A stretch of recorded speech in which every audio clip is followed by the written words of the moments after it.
Hello and welcome to another video. Today I'm going to be talking about this HP Vectra VE. It's one of my Pentium 3 machines which I picked up about maybe 12 months ago, try a few games on it. It's a pretty interesting little business machine, I guess a corporate business machine that people would have used around 1999, maybe 2000. I've paired it up with this old CRT which is still going. I think this one's from about 1996, and you can see there I've got Discworld 2 playing. I did try and put some 3D games on here. I haven't put anything else into this machine. It's just running off of the integrated graphics, which is Matrox G200. I'll show you in a bit. I tried to put some 3D games on it, and pretty much it just kept on just crashing to desktop or locking up Windows 98. It's a nice little machine, nice little retro machine. It's not my main one that I use, but it's just nice to have it as a backup. So let's talk a little bit more about it. It's a pretty cool little one. Picked it up for like 10 bucks off some guy nearby. It's pretty yellowed, it's gone a bit cheesy here, you can see.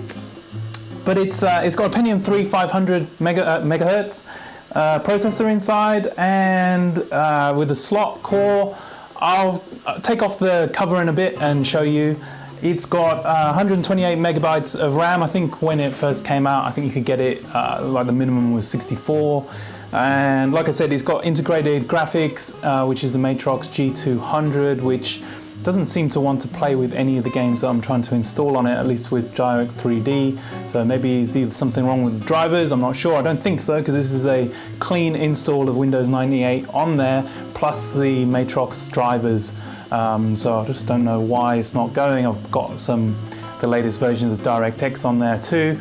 And it's also got integrated sound, which I haven't got plugged in because I don't have any speakers plugged into it just now, because I've just set it up just to see if I can keep it running.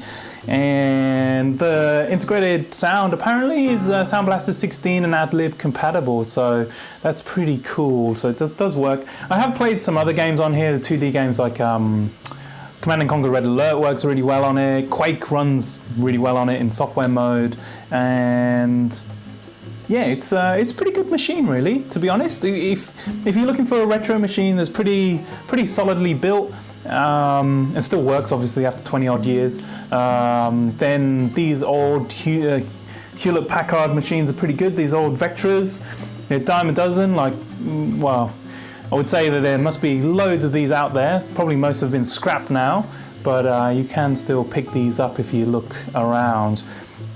The biggest downside on this is that the motherboard actually doesn't have an AGP slot, so only PCI only. So if you want to upgrade the graphics capability, you have to get a PCI card, which I guess if you could get like Voodoo 2 or something like that, then it'd be pretty good. I do have this Diamond Stealth 3, which is PCI, which I didn't put into another computer, so I guess I could put that in there and it should be quite a nice pairing actually, but I haven't done that at the moment. I did try Half-Life, Kingpin and Colin McRae.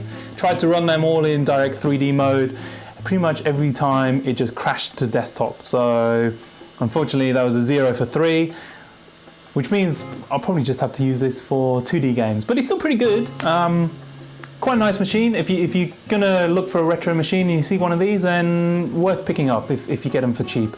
eBay these days, though, I think they're trying to push them for like over 100 bucks just because they're saying they're retro machines. I don't think they're really worth that much. But anyway, you tell me. Well, there you go. I hope you found that interesting, just to have a look at this old corporate desktop Hewlett Packard Vectra VE 500 megahertz Pentium 3 computer. Kind of good for retro games. Need to sort out a graphics card though if you actually want to play some games from about 97 onwards.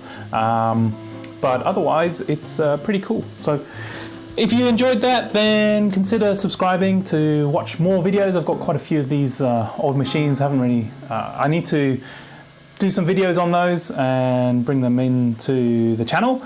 If there's anything you particularly would like to see or get me to test out, then put it in the comments. I'd like to hear from you.